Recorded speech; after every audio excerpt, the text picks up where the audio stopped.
Welcome to the channel. This is Coach Charles on the soccer benchmark.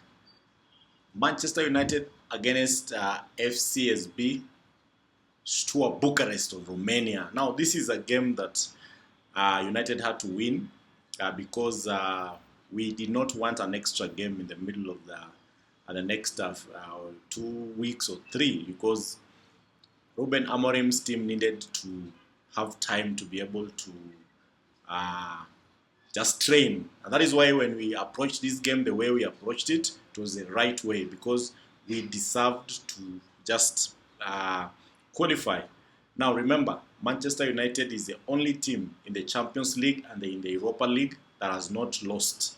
We are undefeated out of the 72 teams that took part in the Champions League and the Europa League. Basically, the whole of Europe, we are the only unbeaten team. So that shows there's development, there's growth, there's improvement.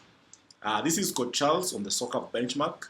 Consider subscribing for this channel because we are growing each and every day. Now, this is a game that we saw players being played in very interesting positions. One of them is Kobbi Mainoo, because this boy was stationed at the number 10 position, and the results and the influence that he had in the game was unbelievable. I think Ruben Amorim has finally discovered a position that really suits Kobbi Mainoo, because he's really struggled when he plays as a defensive midfielder. His pace, his power, his energy levels are never really there. But when he was positioned as a 10, he really enjoyed playing in that position, because you will see he was coming for the balls, he was receiving the ball, he was running behind the defenders, he was picking the balls in the pockets, in the channels, He was really influential. And his assist to Dalot was just beautiful, because he was able to just ping the ball across the 6-yard box, and Dalot was there to execute. So when his chance came, he just took it to the aplomb. It was beautiful. It was such a beautiful finish from this young boy. And when you hear that the club wants to sell this player, you really get annoyed, When you listen to what is going on, Kobbi Mainoo, Alejandro Garnacho, it's annoying, Who is mad? Who is mad about these stories? I am mad. I'm very, very mad. But what can I do? Because the club has to bring in some money, but I don't think this is the right approach. Selling young players who are promising, who are really talented, who have a lot of years in front of them to play together. That is just the wrong approach towards feeding the glazer with extra monies and surviving the profitability issues. So the game was played in a way that we really expected, because we knew United is strong. United has been strong in Europe. We've not lost. So the final game of the Europa League really meant so much to the boys. And you will see the lineup that the coach put out there. It was really attacking. It was really offensive. We really meant business. But the first half was not played with the intensity that we saw in the second half, because we had players in the field that were not brave enough. Malacia was not brave enough to be able to attack the space, to attack the wing, to bring in crosses. Even passes to Malacia were here, not there, because I think players did not really trust him with the ball. But one player that I'll say did well was Højlund. This time round he had 12 passes. He had a number of touches. They were very good touches. He brought others into play. He really did well in this game. So I don't know what changed, but this is what we expect from this kid. I know he's young. I know he's growing. His ability is improving, but he needs to do much, much more. He needs to hold on to the ball and bring others into play. Something that I really also saw in this game was the attacking influence. Our players were joining into the box. There's a point we had like 6 players in the penalty box. Only a cross did not come, or it came and it was cleared. That is what we need to see. This system requires numbers in the box. So finally, we were able to see United really attacking in numbers, joining into the final third, and really hurting the opponent. The goals really put this team behind.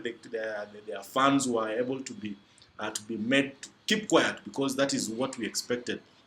So we were expected to score so many goals. Our expected goal against this team was 2.84. So we were looking at 3 goals, 4 goals, but it didn't happen. But we had a 2-0 win which was beautiful. You know, we possessed the ball, 70% possession.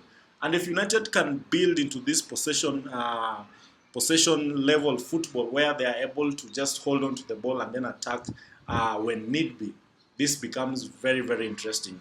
Our goal attempts were 21, 7 shots on target. That is really, really an improvement from the last game where we only had 1 shot on target, which was the penalty, you know. And then shots off goal were 11.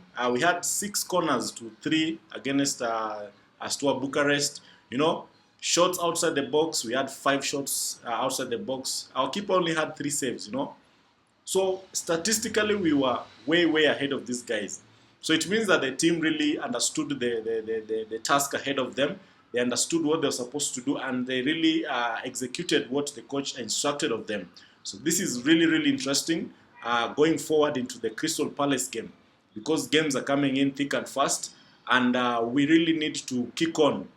This is our 3rd win in a row, which is a far cry from what United has been doing over the years.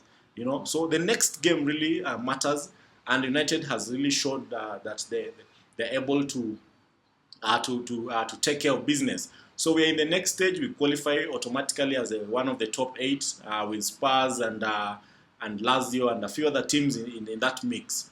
So all we need to do is to wait for our next opponent, which will be decided after the knockout phase, which United will not be part of. So those few weeks, United will be able to train properly. Will be able to look at the games and analyze and be able to build.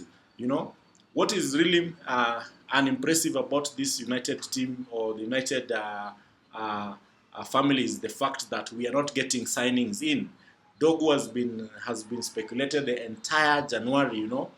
Malacia has been speculated on, Garnacho, you know, Mainoo, Rashford.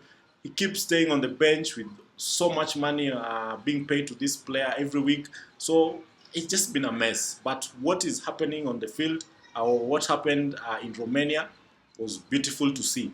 And I am really encouraged by the play. I'm really encouraged by the way the boys really took into the game.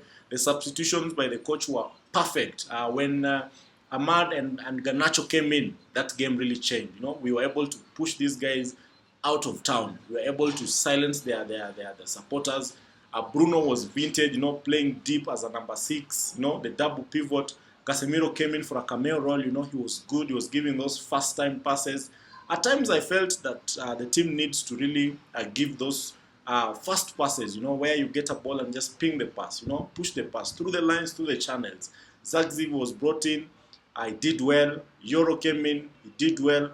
So basically, the team was on song. The team did well. 2-0 was a good result. So what can go wrong? This Crystal Palace team next on Sunday, we need to win this one. That is the only way we know that we are improving. If you've not subscribed, consider subscribing. This is Coach Charles on the Soccer Benchmark. Let's keep playing football a better way.